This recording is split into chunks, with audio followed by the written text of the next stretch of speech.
문재인에게는 아무런 원칙이 없었어. 늘 이렇게 갈까 말까를 고민하다 결국은 지지율을 지키는 쪽을 택한다.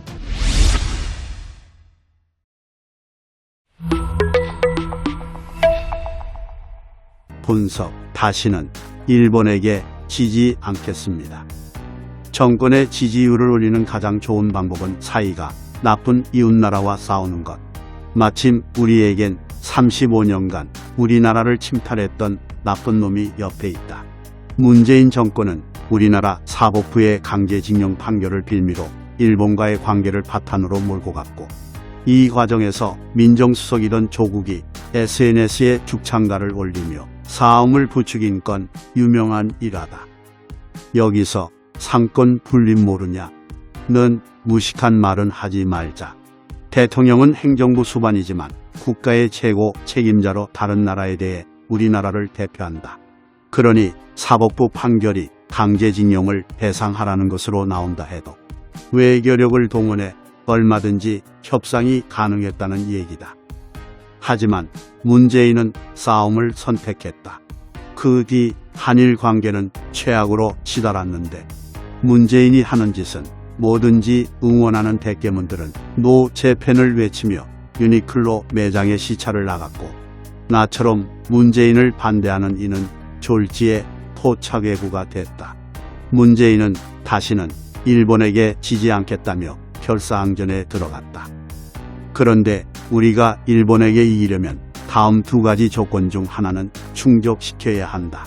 첫째, 우리가 일본을 직접 제재할 수단을 가지고 있어야 한다. 둘째, 일본이 우리와의 단결을 아쉬워해야 한다. 첫 번째부터 보자. 우리에게 그런 수단 따위는 없었다. 기껏 생각해낸 것이 한국과 일본 간 군사정보를 교환하는 지소미아의 파기. 하지만 지소미아는 미국의 주도로 체결한 것이어서 우리 마음대로 파기할 수 있는 건 아니었다. 당연히 미국은 지소미아 파기에 반발했고, 놀란 우리나라는 지소미아 종료를 조건부로 연기한다고 발표한다. 원래는 2019년 연말까지 기다렸다 일본이 태도 변화를 보이지 않으면 파기하겠다고 했다가 막상 연말이 되자 데드라인을 3월 말로 미룬다. 왜? 그때쯤 되면 지소미아에 대해 사람들이 까먹었을 거라고 생각했으니까. 2021년 현재 일본의 태도는 여전히 변함이 없건만 지소미아는 여전히 종료되지 않았고, 지금까지 그랬던 것처럼 올해 11월에도 자동 연장될 것이다. 참고로 당시 고민정 대변인은 이렇게 말했다. 한일 관계에 아무 변화가 없는 상황에서 우리가 무작정 지소미아 종료를 번복한다면 이는 당시 결정이 신중하지 않았다는 얘기가 된다. 결국 종료를 번복했으니 당시 문정권이 신중하지 않았네. 크크. 이 기사에 올라온 다음 댓글은 앞날을 예고하고 있다. 추가 한 달이 아니라 석 달이었다는 게 틀렸지만 크크크. 거짓말. 만약에 재앙이가 트럼프 형 말 안 듣고 진짜로 종료하면 내가 앞으로 재앙이 지지한다. 설마 추가 한 달 연장? 요런 꼼수 부리는 건 아니겠지? 이제 두 번째를 본다. 그간 한국은 일본과의 무역에서 해마다 큰 적자를 보고 있었다. 그러니 한일 무역 분쟁은 큰 흑자를 보던 일본의 손해일 수 있다. 문제는 반도체 등 일본 부품에 의존하던 업종에서 국산화를 할 수 있느냐는 것. 머니투데이는 지난 6월 28일 기사에서 한일 무역 전쟁 결과 우리가 이겼다며 후한 평가를 내린다. 오히려 수출 규제가 한국의 소재 부품 장비 생태계를 건강하게 만들고 일본에 대한 기술 의존도를 낮추는 계기가 됐다. 한국 시장을 휘젓던 일본 소비재 업체들이 대기 불가능한 타격을 받고 쓰러지고 있다. 한일 무역 전쟁의 승자는 우리였다. 소부장으로 불리는 소재, 부품, 장비 등에서 국산화가 진전된 덕분이라는 게 머니투데이의 분석. 그렇다면 이는 대일무역 적자의 감소로 이어져야 했다. 그런데 같은 기사에 나온 보표를 보면 2018년과 비교했을 때 적자폭은 그다지 줄어들지 않았다. 적자는 그대로인데 왜 이긴 거지? 비슷한 시기 조선일보는 이와 정반대의 기사를 내보낸다. 조선일보니까 이렇게 쓴 거라는 분들을 위해 다른 기사를 검색했다. 아래는 우리가 이겼다고 기사를 낸 모니투데이의 또 다른 기사다. 경제를 잘 몰라서 승패에 대한 판단을 내리지 못하겠으니 논란이 있다 정도로 넘어가고, 진짜 중요한 기준인 일본이 우리와의 단결을 아쉬워하는지 여부를 보자. 급이 비슷한 나라끼리 싸울 때는 아쉬운 쪽이 먼저 손을 내미는 법, 대화를 먼저 요청한 곳이 어디인지를 보면 승패를 파악할 수 있다.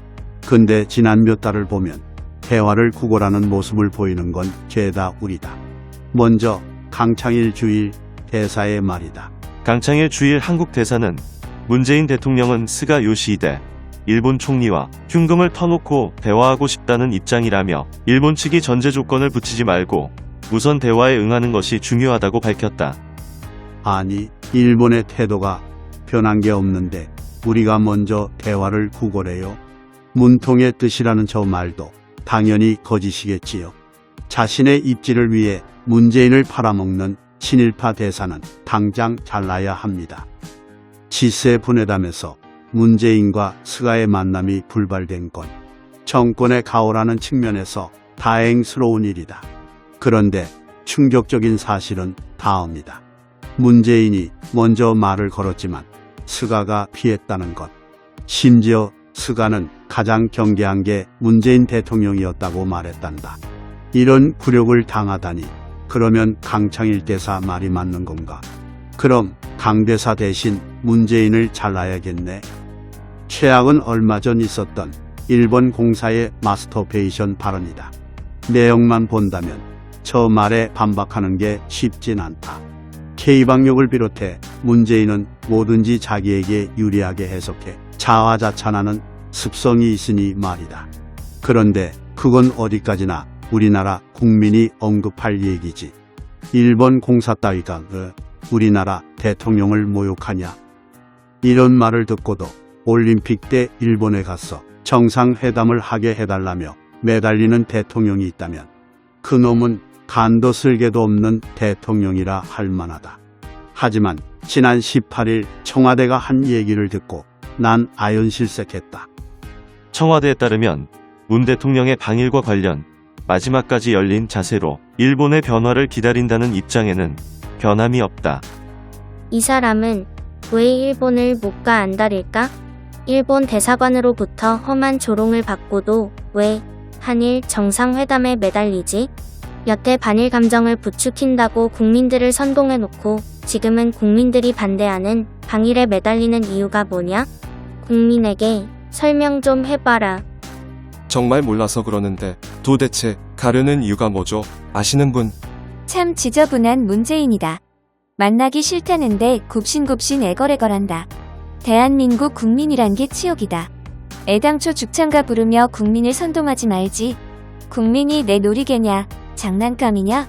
남은 기간 조용히 월급이나 받고 지내라. 그랬다. 간도 쓸개도 없는 자는 바로 문재인이었다. 우리 국민들이 유니클로에서 옷 사는 것조차 못하게 만들어 놓고 자신은 일본의 바지가랑이를 붙들고 정상회담을 구걸하다니 이게 뭔가. 2019년 촉발된 한일 싸움의 결과는 이것으로 결정났다. 다시는 일본에게 지지 않겠다던 문재인 씨, 우리가 졌어요. 그 패배의 원인도 바로 당신입니다. 우리가 위안을 삼았던 코로나 백신 접종률마저 우리가 졌다. 총 접종 숫자. 우리는 6월 중순 이후 여전히 제자리 걸음 중. 최소한 한 번 접종한 사람들의 비율마저 일본이 우리를 추월했다. 100명당 접종률도 우리가 뒤지지만 더 심각한 건 2차까지 다 맞은 사람의 비율이다. 일본은 20%인데 2차 접종분을 1차로 돌린 우리는 겨우 12%. 일본에게 백신마저 뒤지면 넌 뒤진다. 결국 문재인은 일본에 가지 않기로 했다. 근데 진짜 웃긴 건 이게 청와대 스스로 내린 결정이 아닌 듯하다는 거다. 방일을 반대하는 국민 여론이 우세하니 거기 따른 게 아니냐는 얘기다. 방일로 인해 얻는 게 있고 그게 맞다고 생각한다면 전 국민이 반대해도 가는 게 맞다. 하지만 문재인에게는 아무런 원칙이 없었어. 늘 이렇게 갈까 말까를 고민하다 결국은 지지율을 지키는 쪽을 택한다. 그런 탓에 대깨문들은 한동안 헷갈린다. 아무 원칙 없이 문재인을 추종하는 건 그들도 똑같으니 방위를 원한다고 해야 할지 말아야 할지 지령이 떨어지기 전까진 판단이 안 서거든. 크크. 원칙과 생각 없는 지도자. 그에 값하는 지지자. 크크크. 여러분들의 추천, 구독, 공유, 후원이 자유 대한민국을 지킵니다.